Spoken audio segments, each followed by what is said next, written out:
ಎಲ್ಲರಿಗೂ ನಮಸ್ಕಾರ. Welcome back to my channel Sonu special. ಇವತ್ತು ನಾನು ಸಮ್ಮರ್ ಸ್ಪೆಷಲ್ಲು ಮನೆಯಲ್ಲೇ ಚಾಕೋಬಾರ್ನ ಹೇಗೆ ಮಾಡೋದು ಅಂತೇಳಿ ತೋರಿಸ್ಕೊಡ್ತಾ ಇದ್ದೀನಿ. ಬನ್ನಿ ಹಾಗಾದರೆ ಹೇಗೆ ಮಾಡೋದು ಅಂತೇಳಿ ವಿಡಿಯೋನ ಶುರು ಮಾಡೋಣ. ಮೊದಲನೇದಾಗಿ ಒಂದು ಮಿಕ್ಸಿಂಗ್ ಬೌಲ್ ತೊಗೊಂಡಿದ್ದೀನಿ. ನಾನಿದಕ್ಕೆ ನಂದಿನಿಯವ್ರದ್ದು ಫ್ರೆಶ್ ಕ್ರೀಮ್ನ ತೊಗೊಂಡು ಬಂದಿದ್ದೀನಿ. ನೀವು ನಂದಿನಿ ಸ್ಟೋರ್ಗೆ ಹೋಗ್ಬಿಟ್ಟು ಕ್ರೀಮ್ ಕೊಡಿ ಅಂತ ಕೇಳಿದ್ರೆ ಕೊಡ್ತಾರೆ. ಈ ರೀತಿ ಟೆಟ್ರಾ ಪ್ಯಾಕಲ್ಲಿ ನಮಗೆ ಕ್ರೀಮ್ ಸಿಗುತ್ತೆ. ನಾನಿವಾಗ ಇದನ್ನು ಅಳತೆ ಮಾಡಿಕೊಂಡು 1.5 ಕಪ್ಪಷ್ಟು ಈ ಬೌಲ್ ಒಳಗಡೆ ಹಾಕ್ಕೊಳ್ತಾ ಇದ್ದೀನಿ. ನಾನಿಲ್ಲಿ ಕ್ರೀಮನ್ನು ಮಾತ್ರ ಉಪಯೋಗಿಸ್ಕೊಂಡು ಚಾಕೋಬಾರ್ನ ಮಾಡ್ತಾ ಇರೋದು. ಯಾವುದೇ ರೀತಿ ಹಾಲನ್ನು ನಾನಿವತ್ತು ಉಪಯೋಗಿಸ್ತಾ ಇಲ್ಲ. ಹಾಗೆ ಇದಕ್ಕೆ ಅರ್ಧ ಕಪ್ಪಷ್ಟು ಅದೇ ಕಪ್ಪಲ್ಲಿ ಅರ್ಧ ಕಪ್ ಸಕ್ಕರೆನ ನಾನು ಪುಡಿ ಮಾಡಿ ಇದರೊಳಗಡೆ ಹಾಕ್ಕೊಂಡು ಚೆನ್ನಾಗಿ ಮಿಕ್ಸ್ ಮಾಡ್ಕೊಳ್ತಾ ಇದ್ದೀನಿ.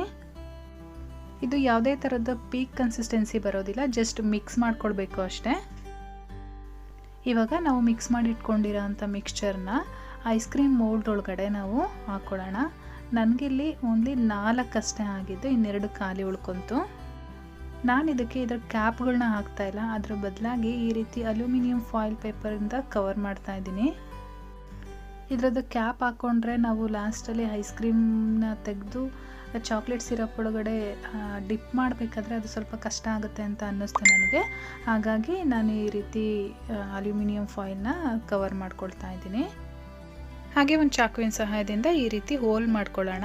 ಆ ಕ್ಯಾಪಲ್ಲಿ ಏನು ಸ್ಟಿಕ್ ಕೊಟ್ಟಿರ್ತಾರೆ ಆ ಸ್ಟಿಕ್ಕನ್ನೇ ನಾನು ಬಿಡಿಸ್ಕೊಂಡು ಅದರೊಳಗಡೆ ಇಡ್ತಾ ಇದ್ದೀನಿ. ನೀವು ಅಕಸ್ಮಾತ್ ನಿಮಗೇನಾದರೂ ಐಸ್ ಕ್ರೀಮ್ದು ಕಡ್ಡಿ ಬರುತ್ತಲ್ಲ, ಅದು ಸಿಕ್ಕಿದ್ರೆ ನೀವು ಅದನ್ನು ಕೂಡ ಇಟ್ಕೊಳ್ಬೋದು.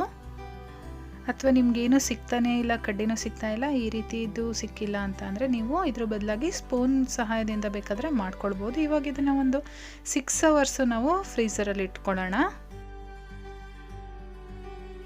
6 ಅವರ್ಸ್ ಆದಮೇಲೆ ನಾನಿಲ್ಲಿ ಒಂದು ಪಾತ್ರೆಯಲ್ಲಿ ಬಿಸಿನೀರು ಇಟ್ಕೊಂಡಿದ್ದೀನಿ. ಹಾಗೆ ಒಂದು ಬೌಲಲ್ಲಿ ಡಾರ್ಕ್ ಚಾಕ್ಲೇಟ್ ತೊಗೊಂಡಿದ್ದೀನಿ. ನಾನಿಲ್ಲಿ ಅಮೂಲ್ ಅವ್ರದ್ದು ತೊಗೊಂಡಿದ್ದೀನಿ. ಅಮೂಲ್ ಡಾರ್ಕ್ ಚಾಕ್ಲೇಟ್ ಅಂತ ಸಿಗುತ್ತೆ, ಅದನ್ನು ತೊಗೊಂಡಿದ್ದೀನಿ. ಈ ರೀತಿ ಚೆನ್ನಾಗಿ ಮೆಲ್ಟ್ ಮಾಡ್ಕೊಳ್ಳೋಣ.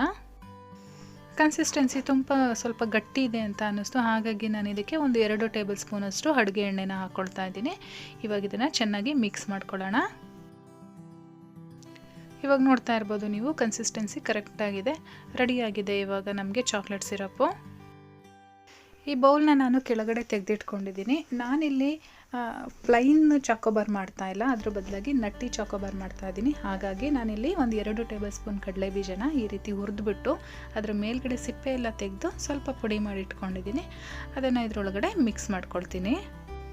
ನೀವು ಬೇಕಾದರೆ ಬಾದಾಮಿ, ಗೋಡಂಬಿ ಏನು ಬೇಕಾದ್ರೂ ಈ ರೀತಿ ಚಿಕ್ಕದಾಗಿ ಕಟ್ ಮಾಡಿ ಹಾಕ್ಕೊಳ್ಬೋದು. ಇವಾಗ ರೆಡಿಯಾಗಿರ್ತಕ್ಕಂಥ ಚಾಕ್ಲೇಟ್ ಮಿಕ್ಸರ್ನ ನಾನು ಒಂದು ದೊಡ್ಡ ಗ್ಲಾಸಿಗೆ ಟ್ರಾನ್ಸ್ಫರ್ ಮಾಡ್ಕೊಳ್ತಾ ಇದ್ದೀನಿ. ಈ ರೀತಿ ನಾವು ಗ್ಲಾಸಿಗೆ ಹಾಕ್ಕೊಳ್ಳೋದ್ರಿಂದ ನಮಗೆ ಡಿಪ್ ಮಾಡಲಿಕ್ಕೆ ಈಸಿ ಆಗುತ್ತೆ. ಬೌಲಲ್ಲೇ ಇದ್ದರೆ ನಮಗೆ ಡಿಪ್ ಮಾಡಲಿಕ್ಕೆ ಆಗೋದಿಲ್ಲ, ಹಾಗಾಗಿ ನಾನು ಈ ರೀತಿ ಒಂದು ಗ್ಲಾಸಲ್ಲಿ ಸೇರಿಸ್ಕೊಳ್ತಾ ಇದ್ದೀನಿ.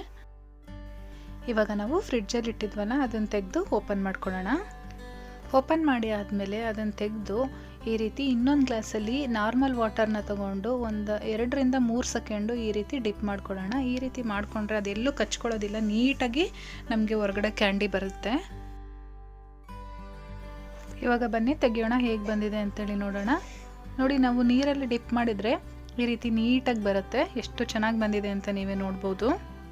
ನೀವೇನು ಹೊರಗಡೆ ಶಾಪ್ಗಳಲ್ಲಿ ತಗೋತೀರಾ ಸೇಮ್ ಅದೇ ಟೇಸ್ಟ್ ಬಂದಿರುತ್ತೆ. ಇವಾಗ ನಾವು ಚಾಕ್ಲೇಟ್ ಸಿರಪ್ನ ರೆಡಿ ಮಾಡಿ ಇಟ್ಕೊಂಡಿದ್ದೀವಲ್ಲ, ಅದರೊಳಗಡೆ ಈ ರೀತಿ ಡಿಪ್ ಮಾಡ್ಕೊಳ್ಳೋಣ. ಇದನ್ನು ನಾವು ಮತ್ತೆ ಫ್ರಿಡ್ಜಲ್ಲಿ ಇಡೋ ಅಂಥ ಅವಶ್ಯಕತೆ ಇಲ್ಲ. ತೆಗೆದು ಒಂದು 5 ರಿಂದ 10 ಸೆಕೆಂಡ್ ಇಟ್ಕೊಂಡ್ರೆ ಸಾಕು. ಆ ಕ್ಯಾಂಡಿ ಏನು ಟೆಂಪ್ರೇಚರ್ ಕೋಲ್ಡ್ ಆಗಿರುತ್ತೆ ಆ ಟೆಂಪ್ರೇಚರ್ಗೆ ಅದು ಫುಲ್ಲು ಡ್ರೈ ಆಗೋಗುತ್ತೆ. ಈ ಸಮ್ಮರಲ್ಲಿ ಖಂಡಿತವಾಗ್ಲೂ ಒಂದ್ಸರಿ ಈ ರೆಸಿಪಿನ ಮಾಡಿಬಿಟ್ಟು ಹೇಗೆ ಬಂತು ಅಂತೇಳಿ ನನಗೆ ಕಮೆಂಟ್ ಮಾಡಿ ತಿಳಿಸಿ. ಇವತ್ತು ನಾನು ತೋರಿಸಿರೋ ಈ ರೆಸಿಪಿ ನಿಮಗೆಲ್ಲ ಇಷ್ಟ ಆಗಿದೆ ಅಂತ ತಿಳ್ಕೊತೀನಿ. ಇಷ್ಟ ಆಗಿದ್ರೆ ದಯವಿಟ್ಟು ಒಂದು ಲೈಕ್ ಮಾಡಿ, ಹಾಗೆ ನಿಮ್ಮ ಫ್ಯಾಮಿಲಿ ಮತ್ತು ಫ್ರೆಂಡ್ಸ್ ಜೊತೆ ಶೇರ್ ಮಾಡ್ಕೊಳ್ಳಿ. ಜೊತೆಗೆ ಚಾನಲ್ನ ಇನ್ನೂ ಸಬ್ಸ್ಕ್ರೈಬ್ ಮಾಡ್ಕೊಂಡಿಲ್ಲ ಅಂದರೆ ಈ ಕೂಡಲೇ ಸಬ್ಸ್ಕ್ರೈಬ್ ಮಾಡ್ಕೊಳ್ಳಿ.